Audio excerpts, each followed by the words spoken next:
Hello, welcome to Lemon Series, where we talk anything and everything entertainment. I'm, of course, the Lemon himself, Zeke Lemon, and this is my review for Monday Night Raw of August 19th, 2024.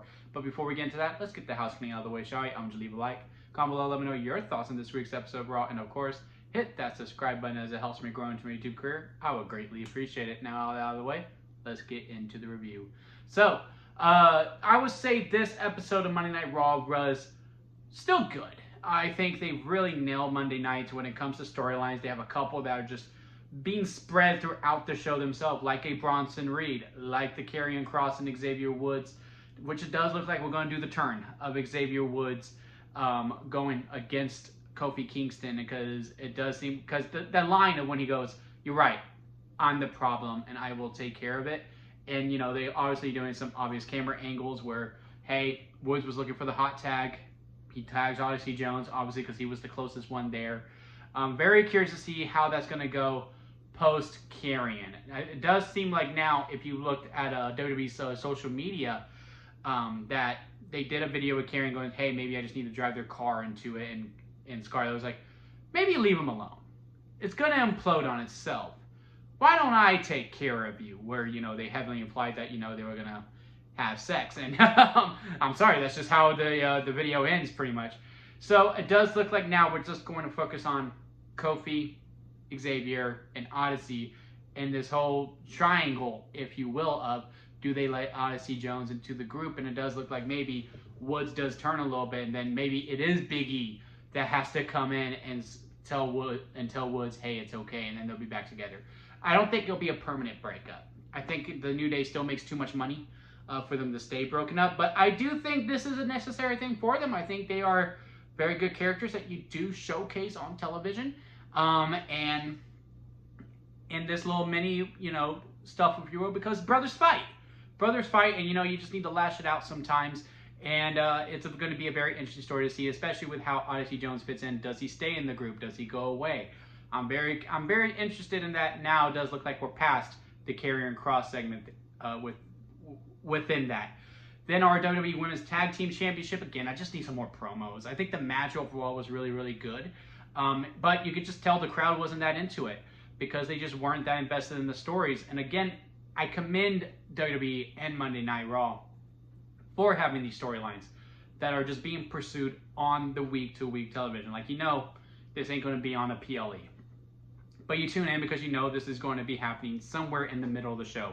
It probably won't kick off. It probably will never be an event, but it will be in the middle somewhere, smoldered in. And again, I just need some more promo work. I think all of the women that were involved in this tag team match all have capabilities and are very, very talented. Again, the match was absolutely great. I had a lot of fun with it, especially with Kairi Sane messing up but not messing up. That spot that she did, how she just made it effortlessly and like made it seem like, did she botch or did she not? But yeah, the match overall was great. I just need to be more invested within the characters post, you know, just in-ring ability to me personally. And I think overall the audience is like that too, because again, as great as the match was, and I think as the match continued on, the people were starting to get into it. If we would just gave some more promo time, I think this crowd could have really made some noise.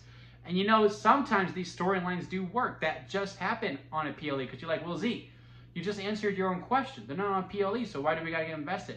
Let's look at Bronson Reed. Something that has been developed only on Monday Night Raw. Yeah, sure, he's had some PLE matches here, but ever since he has caught steam of this, which has only been going for, what, 3 weeks? The crowd roars. And if you pay attention to the camera angle, when he goes for the tsunami, people stand up, and it's an awe, and it's a great sight to see. We are invested in Bronson Reed, and again, that's only because of going to these, building up this storyline on the week-to-week shows. And I'm excited for next week when it is Braun Strowman versus Bronson Reed, and I hope Bronson Reed squashes him. And I love Braun Strowman, but I just don't think it's Braun Strowman's time. I think it is, hey, let's make you look good, kid, and let's give Bronson Reed a big old push and see where it goes. Where, you know, hopefully Seth Rollins comes back relatively soon at 100%. And we can do that program. And I loved what Miz did in his promo too, going, look, they've been teasing this breakup between R-Truth and The Miz. Miz has been very frustrated. R-Truth's going to be off. He goes, look, I'm going to fight for my friends. I don't have many, but I'm going to fight for like hell for them. It was a great promo. Again, that storyline, the crowd made noise because they're invested in characters like The Miz. I know a lot of people online don't think that they are, but they are. The Miz is investable. I'm invested in The Miz. And again, they are invested in Bronson Reed, who we have really just knocked it out of the park of every single promo. So the storylines within Raw, I like them. I just need a little bit more heat. And I think, you know, the New Day storyline is going to heat up a lot more. Now it does look like Karrion Kross has rated himself out of it. The women's tag team titles, again, we just need promos. Just need promos, and I think it'll cook up a little bit better. But yeah, now onto our main storylines that will be at the PLE. We'll kick off with our women's world title, which will not be defended, but will be showcased in a mixed tag. Liv Morgan and Dominic Mysterio versus Damian Priest and Rhea Ripley. I kind of like what they're doing with the Terror Twins. I'm not sure how much I like the name, but I do like what they're doing with them. They are just badasses, you know? Like, I liked how Rhea was going, look, Damian, you're accepting this match with Dom, but you gotta know it's a trap. And he's going, yeah, I do. But I hope I get a few licks in. And also what they did is that they listened to us online. Or did they really? Because I do think this was the plan all along, was to make the Terror Twins, like, seem, you know, such a posable threat. Like, you know, they are so strong, only to be knocked down. I think this was the plan the whole time. And, you know, let's talk about it. I wanted Jey Uso and Sami Zayn to come out too, because, you know, Jey Uso and Sami Zayn be talking about, hey, let's go for the tag team titles. We beat the Judgment Day, let's do it. Turns out Sami Zayn is going to take some time off, and Jey Uso is going to the Intercontinental title tournament. More on that later. But the Judgment Day got much needed heat that they needed with this new group. They needed to be standing tall over Rhea Ripley and Damian Priest. I think this was the right time to do it because, again, the match seemed very one-sided, that Damian and Rhea are going to run through Dominic and Liv. Now, they might still be mainly in control, but I really don't know if they're going to win now. And I think this segment really did wonders for it. It was one of the best segments on Monday night because, again, you know, he's tearing Carlito and Finn and JD off. He's staring at them. Rhea magically appears in the ring. They're doing the brawl. Liv has the chair, throws her into the ring post, messing up the arm. That's the equalizer. Again, I'm really digging into it, but we all know what this match is for, is to see Rhea give Dominic Mysterio a riptide. It's going to happen. It's going to be an awesome moment. It's going to be a great crowd moment. But now it's just about who wins, and I really don't know at this point. This was a really much needed segment. Really looking forward to the match now, because now it feels a little bit more even, because the Judgment Day got much needed heat. But yes, let's get the tag titles and storylines. Let's get Jey Uso and Sami Zayn in there, because that's clearly the plan that we're going to do. Let's, you know, just get some more stories within our tag team division, because I haven't been able to talk about our tag team division for much more weeks between all three divisions, really. The women's tag titles have been showcased the most, but again, I just need promos. I need promos with both the Raw and SmackDown men's tag divisions as well. But yeah, overall looking forward to that mixed tag match. Punk and Drew with the strap match. And it's going to be a traditional where they have to touch all four corners. I will say the segment overall, I liked Punk's promo, but when Drew came out, I don't know if it ran a little long. It just seems like, you know, they've been feuding for 7 months, right? So it's kind of weird how, you know, they just stood there and, like, just stared at each other and, like, no fists were thrown. Now, obviously, this is going to be a trilogy, and we're going to get to the final chapter at Bad Blood in Hell in a Cell, which should main event Bad Blood, in my personal opinion.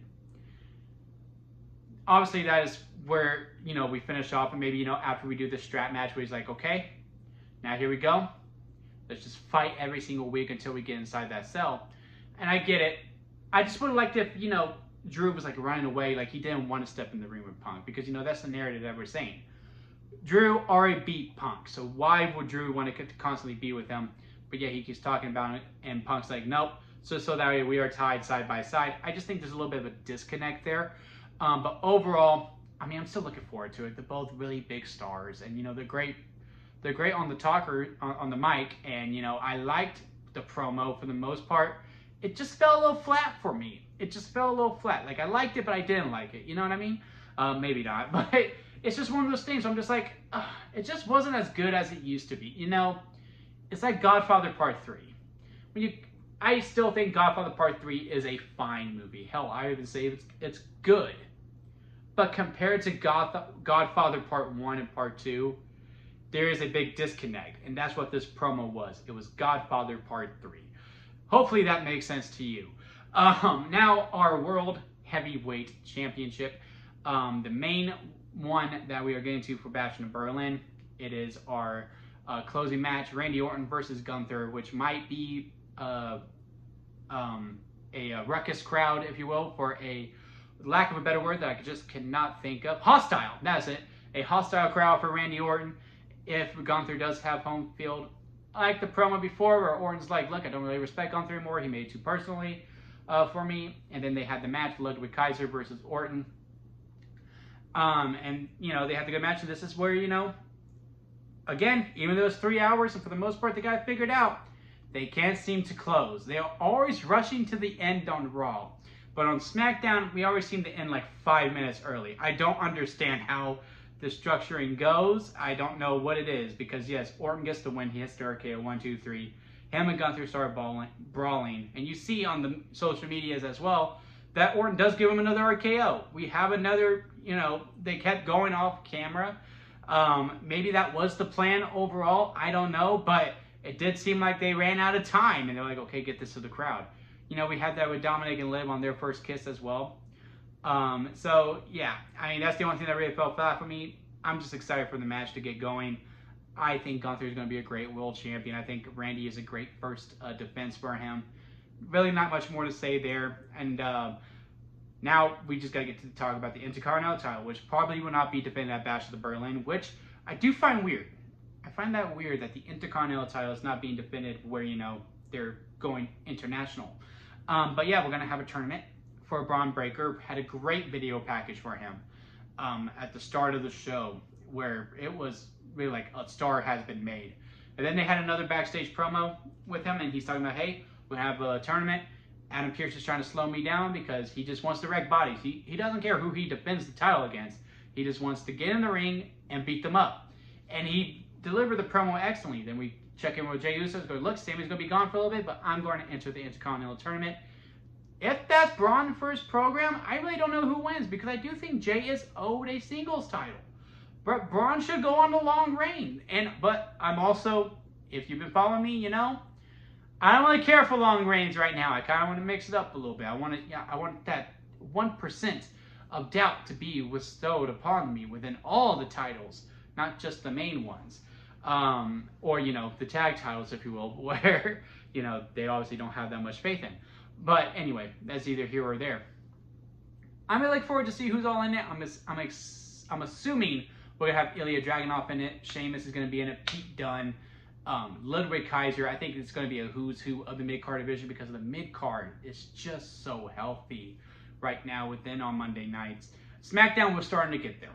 We have our 4 with LA Knight, Santos on Friday, and then we have Carmelo and Andrade doing their best of 7.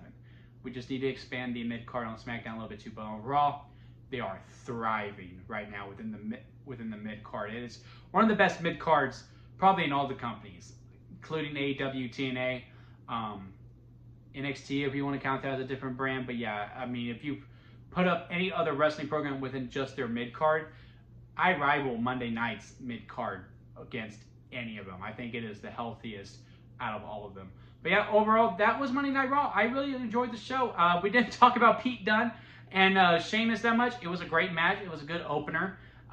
Clearly, it's not over. But yeah, I enjoyed it. But it looks like he's going back to Ludwig. And I'm just, you know, let's just get more Sheamus in there. Let's get more Sheamus. I am a huge fan of his. But yeah, I did not have much time to talk about it. But leave a comment below. Let me know what you thought of this week's episode. If you made it this far, please leave a like. I do greatly appreciate it that you would watch me for this long. And of course, hit that subscribe button as it helps me grow into my YouTube career. And until next time, guys, I'll see you here at Limit Studios.